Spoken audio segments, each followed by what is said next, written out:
van de samengevoerde vragen rond de Zuid-Chinese Zee. En de eerste vraag is voor meneer Kogelek. Oui, merci Madame la Présidente. On a vu les 2 nouveaux districts régionaux, la ville sur les îles Paracel, une nouvelle étude sismique conduite par la Chine au sein de la zone économique exclusive de Malaisie. La Chine qui a fait couler un bateau de pêche vietnamien de nouveau près des îles Paracel. Et donc ce sera intéressant vraiment d'avoir l'analyse de vous, Monsieur le Ministre, sur ces récents événements, car on le sait, c'est une zone de choc potentiel et d'escalade militaire potentielle. Geef ik nu het woord aan Monsieur Dalmagne. Oui, merci Madame la Présidente, Monsieur le Ministre. Alors que la Chine déploie une communication assez agressive quand même sur sa soi-disant bonne gestion et sa solidarité dans le cadre de la pandémie du Covid-19, dont elle est pourtant la source, elle n'hésite pas à poursuivre sa stratégie d'expansion en mer de Chine méridionale, considérant que la quasi-totalité de cette partie du monde lui appartient, ce que conteste la Cour permanente d'arbitrage. La Chine poursuit sa politique du fait accompli. Fin mars 2020, la Chine a annoncé l'implantation de 2 nouvelles stations de recherche sur Cross Island et Subirock, une occupation contestée internationalement.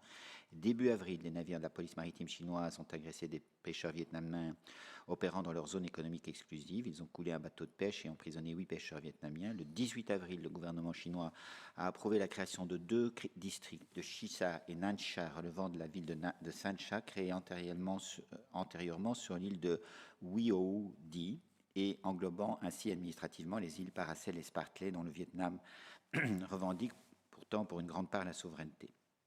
La Chine veut, par ce nouvel acte administratif, légaliser son occupation de quelques 80 îlots rocheux et récifs coralliens. Ces incidents s'ajoutent à d'autres précédents qui violent également les règles du droit de la mer, ainsi que la déclaration sur la conduite des parties en mer orientale signée en 2002 entre l'ASEAN et la Chine. Dans ce contexte, les États-Unis ont appelé la Chine à mettre fin à ces intimidations dans les eaux contestées. Ils ont envoyé des navires de guerre en mer orientale afin, disent-ils, de promouvoir la liberté de navigation. Par ailleurs, la Chine déploie des missiles sur les îles artificielles de ces archipels contestés. Monsieur le ministre, je souhaite aujourd'hui vous alerter sur la gravité de la situation, le risque d'escalade et l'urgence d'y réagir. Il est impératif de faire en sorte que cet espace maritime reste libre et que les contestations soient résolues de manière pacifique et légale. Qu'on ne s'y trompe pas, notre propre sécurité est en jeu dans cette partie du monde. Quelle pression, Monsieur le ministre, entendez-vous exercer sur la Chine pour qu'elle cesse de bafouer l'ordre international en mer de Chine? Ce point est-il à l'agenda du Conseil de sécurité? Comptez-vous l'y aborder? Quelle est votre analyse du risque d'escalade militaire en mer de Chine? Je vous remercie. Dank u wel. En ik sluit mij aan bij de vraag. Misschien nog een keer herhalen het geopolitiek belang van deze Zuid-Chinese zee. Het is een van de drukst bevaren zeeroutes ter wereld. Er is een massale aanwezigheid van aardgas en aardolie en 10% van de wereldwijde visvangst vindt er plaats. Vandaar dat er inderdaad door China een aantal acties worden ondernomen om op de soevereiniteit van Vietnam in te grijpen, want volgens het internationale zeerecht heeft een land recht op een zone tot 200 zeemijlen uitstrekkend buiten de kust. En dat wordt permanent geschonden door de Chinezen. En de incidenten zijn al opgesomd door mijn collega's. Daarbovenop blijkt zich ook nog een economisch-diplomatiek machtsspel af te spelen tussen China en de VS, het zoveelste. De VS bevestigen een aanvalsschip gestuurd hebben naar de Oostzee. Zij willen de vrije internationale doorvaart handhaven, terwijl China haar maritieme controle van de regio nastreeft. Dus er is dringend nood aan een de-escalatie van een potentieel gewapend conflict. Vandaar ook mijn vragen, die dezelfde zijn aan u, meneer de minister. Hoe staat u ten opzichte van dit conflict en zal ons land binnen het kader van de Verenigde Naties initiatief ondernemen om te zoeken naar een oplossing van het conflict binnen het kader van het Zeerechten-verdrag? Aan u het woord, meneer de minister. Dank u wel. La Belgique suit avec une préoccupation évidente les récents développements en mer de Chine méridionale en raison des conflits territoriaux et des tensions géopolitiques dans la région. La mer de Chine méridionale est une route importante pour le transport maritime et ce, en tant que telle, elle doit être préservée. Outre les intérêts économiques, le respect de la liberté de navigation et de survol est très important sur le plan des principes, tant pour la Belgique que pour l'Union européenne dans son ensemble.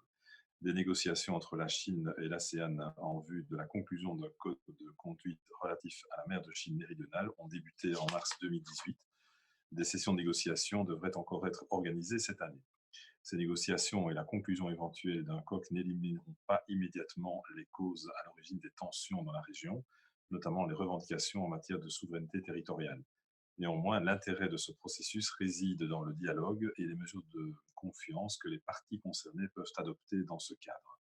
De Verenigde Staten voeren geregeld zogenaamde Freedom of Navigation Operations uit in Zuid-Chinese Zee. Deze operaties worden reeds langer gehouden en passen in het kader van de vrijwaring van de vrijheid van doorvaart en overvluchten. Bovendien voeren ook Europese partners, zoals Frankrijk en Groot-Brittannië, dergelijke operaties uit. Hoewel deze operaties niet binnen een Europese kader plaatsvinden, liggen ze wel in lijn met de Europese en ook Belgische visie, zijnde het respect voor de op regels gestoelde internationale orde en het principe van de vrije doorvaart en overvluchten. La position belge concernant ce dossier s'inscrit dans le prolongement de la position de l'Union européenne et met l'accent sur l'importance du dialogue et d'une approche multilatérale. Il est donc logique et cohérent que l'Union européenne et la Belgique appellent au respect des règles et des traités internationaux en vigueur, en particulier la Convention des Nations unies sur le droit de la mer. La Belgique et l'Union européenne soutiennent les négociations entre la Chine et l'ASEAN sur un code de conduite, pour autant que ces négociations veillent à assurer le respect des règles internationales existantes et du principe de liberté de navigation et de survol pour chaque pays. De Zuid-Chinese Zee staat op dit ogenblik niet op de agenda van de VN-veiligheidsraad en enige initiatief om dit aan te kaarten zou in principe vanuit de betrokken partijen moeten komen, indien zij dit een gepaste diplomatieke actie zouden achten. Met Vietnam en Indonesië zijn op dit moment 2 ASEAN-staten vertegenwoordigd als niet permanente leden van de Veiligheidsraad. Gezien het permanente lidmaatschap van China binnen de Veiligheidsraad is het bovendien weinig realistisch dat dit punt geagendeerd zal worden. Si l'occasion devrait néanmoins se présenter, la Belgique prendrait la position conformément aux principes que j'ai indiqués précédemment, en particulier le respect du droit international, la liberté de transit et de survol, et un appel au dialogue multilatéral et à la désescalade. Je vous remercie. Dank u wel, meneer de minister. Meneer Koholat. Oui, merci Madame la Présidente. Merci aussi Monsieur le Ministre pour votre réponse. Et je peux quand même vous remercier effectivement de réagir au risque d'escalade militaire en mer de Chine méridionale en soulignant vraiment le besoin de faire respecter le droit international et en particulier, comme vous l'avez dit, la Convention de l'ONU sur le droit de la mer. Je crois que c'est vraiment primordial et j'espère aussi que les États-Unis pourront partager avec ses alliés, dont la Belgique, ces plans plus précis en mer de Chine méridionale avant que la situation n'escalade encore. Je vous remercie. Merci, Monsieur d'Allemagne. Oui, je vous remercie, Monsieur le Ministre, pour votre réponse. Je note avec satisfaction votre vive préoccupation et votre souhait, effectivement, que le droit de la mer, la liberté de circuler puisse être protégé là-bas comme partout. J'aurais aimé quand même que vous puissiez aller un peu plus loin, parce que vous nous dites qu'effectivement, la solution est dans le dialogue, qu'il y a une discussion aujourd'hui sur un code de conduite entre l'ASEAN et la mer de Chine, mais ce code de conduite est bafoué et piétiné par la Chine. Et puis, je n'entends aucune condamnation claire, formelle, de l'occupation illégale de la Chine de toute une série d'îlots aujourd'hui. Et on sait que ces occupations servent finalement de base, notamment de base navale, sont militarisées. Et ces occupations sont à la fois illégales et constituent une menace pour la sécurité régionale. Donc j'aimerais qu'on puisse effectivement avoir sur ce plan-là, comme sur d'autres, un langage qui soit clair, de telle manière que les parties concernées voient bien que notre préoccupation va au-delà, je dirais simplement, de déclarations de principe, mais que nous essayons véritablement de faire en sorte que le droit soit respecté là-bas et que notre sécurité et celle des pays voisins soit respectée, effectivement. Dank u wel, inderdaad, meneer de minister, voor uw bezorgdheid en het inzetten op dialoog ter zake via ASEAN om het internationale doorrechtvaart te handhaven en ook het feit dat het internationaal zeerecht moet worden gehandhaafd. Maar ik sluit mij ook aan bij de bezorgdheid van meneer Dalmagne, dat toch wel een veroordeling ook op zijn plaats is.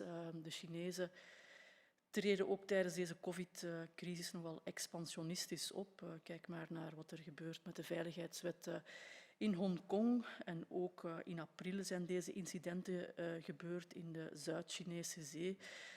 Ze gaan nogal onbeschaamd te werk en ik denk dat we hier ons van moeten bewust zijn en misschien toch wat kordater durven optreden. En als het gaat over internationale mensenrechten en zeerechten, dat we daar inderdaad een veroordeling op zijn plaats is. Dank u wel. Dan gaan we over tot de vragen over de Burundi. En de eerste vraag is ook